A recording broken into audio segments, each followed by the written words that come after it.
இந்த ஜுவல்லரி ஷாப்பில் நீங்கள் டேரெக்டாக நகை வாங்க முடியாது, பட் நீங்கள் ஷேர்ஸ் வாங்கலாம். ஷங்கேஷ் ஜுவல்லர்ஸ் ஐபிஓ வந்திருக்கு. அந்த ஐபிஓ அப்ளை பண்ணலாம்னு ஷார்ட்டாக பார்த்துடலாம். ஷங்கேஷ் ஜுவல்லர்ஸ் வந்து 2005 ஆரம்பிச்சாங்க. அவங்க கிட்ட மெயின் அட்வான்டேஜே வந்து கஸ்டமைஸ்டு ஹேண்ட் கிராஃப்டட் ஜுவல்ஸ் பண்ணிட்டு இருக்காங்க. 18 கேரட்லையும் 22 கேரட்லையும். அவங்க மெயின் கஸ்டமர்ஸ் வந்து நம்ம இல்லை, ஜுவல்லரி ஷாப்ஸ் தான். Joyalukkas, PNG, Kalyan jewellers, Noel jewels, Manoj Vaibhav gems, இவங்க தான் அவங்களோட மெயின் கஸ்டமர்ஸ். கம்பெனியோட மெயின் இன்கமே வந்து பார்த்தீங்கன்னா ஹேண்ட் கிராஃப்டட் ஜுவல்லரியில் அவங்க ஒரு பெரிய எக்ஸ்பர்ட். அப்புறம் கஸ்டம் ஜாப் ஒர்க்ஸ் பண்ணி கொடுத்துருப்பாங்க. என்ன ரெக்யர்மெண்ட்டோ அதுக்கு ஏற்ற மாதிரி பண்ணி கொடுத்துருப்பாங்க. அதுதான் அவங்களோட மெயின் அட்வான்டேஜ். கம்பெனியோட ஐபிஓ டேட் வந்து பார்த்தீங்கன்னா 18 20 ஆகஸ்ட் வரைக்கும் இருக்கு. லிஸ்டிங் டேட் வந்து 25 ஆகஸ்ட். ஃபேஸ் வேல்யூ வந்து 5 ரூபா ஒரு ஷேருக்கு. பிரைஸ் ரேஞ்ச் வந்து பார்த்தீங்கன்னா 88 ரூபாயிலிருந்து 93 ரூபா வரைக்கும் இருக்கு. ஒரு லாட்டுக்கு வந்து 120 ஷேர் இருக்கு. மொத்தம் இந்த ஐபிஓட சைஸ் வந்து பார்த்தீங்கன்னா 367 கோடி. ஃப்ரெஷ் இஷ்யூ வந்து 274 கோடி. ஆஃபர் ஃபார் சேல் வந்து 93 கோடி. 2024 1061 கோடி இன்கம் வந்திருக்கு. 2026 1630 கோடி. 2025 1400 கோடி. ஸோ இன்கம் ஸ்டடியாக வளர்ந்துட்டே இருந்திருக்கு. ப்ராஃபிட் ஆஃப்டர் டாக்ஸ் பார்த்தீங்கன்னா 2024 12 கோடி, 2025 40 கோடி, 2026 106 கோடி.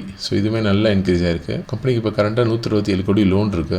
ROE ரேஷியோ பார்த்தீங்கன்னா 50.9 நல்லா இருக்கு. ROC வந்து 41%. டெப்ட் டு ஈக்விட்டி ரேஷியோ 0.8 போன வருஷத்துக்கு நல்லா குறைச்சிருக்காங்க, இதை ரெடியூஸ் பண்ணியிருக்காங்க. ப்ராஃபிட் ஆஃப்டர் மார்ஜினுமே நல்லா இம்ப்ரூவ் ஆயிருக்கு. கம்பெனி எதுக்காக இந்த ஐபிஓ வந்தாங்கன்னு பார்த்தீங்கன்னா அவங்களோட ஃப்ரெஷ் இஷ்யூவில் 158 கோடி வந்து அவங்களோட எக்ஸிஸ்டிங் லோன் ரீபே பண்ண போகிறாங்க. அப்புறம் ஒர்க்கிங் கேபிட்டல்ஸ்க்காக 38 கோடி. ஸோ இதுலேருந்து கம்பெனியோட ப்ராஃபிட்ஸ் அதிகமாக போகுதுன்னு நல்லா தெரியுது. கம்பெனியோட இபிஎஸ் பார்ப்போம். கரண்ட்டாக 9.08, அதுக்கு PE ரேஷியோ வந்து 10.24. ஐபிஓக்கு அப்புறம் 12.8 மாறிடும். ஸோ இந்த ஐபிஓ வந்து ரொம்ப கரெக்டாக ப்ரைஸாக இருக்குது. ஐபிஓட ப்ரைஸ் வந்து 88 93. கரண்ட் கிரே மார்க்கெட் ப்ரீமியம் வந்து 5 ரூபா. ஸோ 5.3% லிஸ்டிங் ஏஜ் வர வாய்ப்பு இருக்குது. லிஸ்டிங் ஏஜ்க்காக பண்ணுறவங்க இந்த ஐபிஓ பண்ணாதீங்க, இல்லைனா 3rd டே வரைக்கும் வெயிட் பண்ணுங்கள். நான் வீடியோட கமெண்ட்டில் மென்ஷன் பண்ணுறேன். சப்போஸ் லிஸ்டிங் ஏஜ் அதிகமாச்சுன்னா. லாங் டர்ம் இன்வெஸ்டர்ஸ் இந்த பிஸ்னஸ் மாடல் பிடிச்சிருக்கவங்க நெக்ஸ்ட் குவார்ட்டர் வரைக்கும் வெயிட் பண்ணுங்கள். கம்பெனி இதே மாதிரி கன்சிஸ்டண்டாக ப்ராஃபிட்ஸ் கொடுத்ததுன்னா லாங் டர்முக்கு ஒரு நல்ல கம்பெனி, நல்ல பிஸ்னஸ் மாடல். இந்த வீடியோ பிடிச்சிருந்தா லைக் பண்ணுங்கள், சேனலை சப்ஸ்கிரைப் பண்ணுங்கள். தேங்க்யூ.